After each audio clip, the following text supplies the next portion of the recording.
आज इतका लाड कशामुळे चालला माहिती आहे का? आज होती स्वयंपाकाला सुट्टी. कारण आता एका ठिकाणी बाहेर जायचं होतं आणि जेव्हा स्वयंपाकाला सुट्टी असते ना, तेव्हाच आपल्याला निवांत वेळ भेटतो. बाहेर जायचं म्हणून मॅडमचे असे नाटकं चालले होते.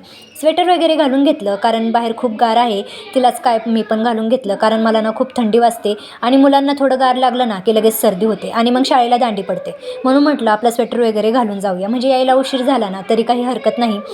जायचं कुठं होतं ना, तर आज होती दुर्गाष्टमी. मग आम्हाला जायचं होतं शंकर बाबांच्या मठामध्ये. पण ऐन वेळेला प्लॅन कॅन्सल झाला आणि आम्ही शंकर बाबांचं जे विश्रामस्थान आहे ना तिथे गेलो. आज मी खरंच पहिल्यांदाच आले होते, कदाचित दुसऱ्या वेळेला आले असेल, पण इतकं प्रसन्न आणि शांत आणि छान वातावरण आहे तिथं.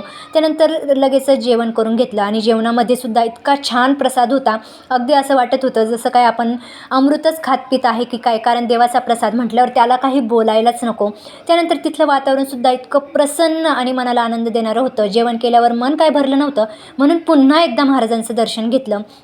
आणि जेव्हा मनामध्ये खूप सगळे प्रश्न असतात, गोंधळ असता, तेव्हा खरंच देवाच्या दारात जायला, कारण इथे आल्यावर खचलेल्या मनाला सुद्धा पुन्हा उभारी भेटते. चला भेटूया पुढच्या व्हिडिओत. बाय.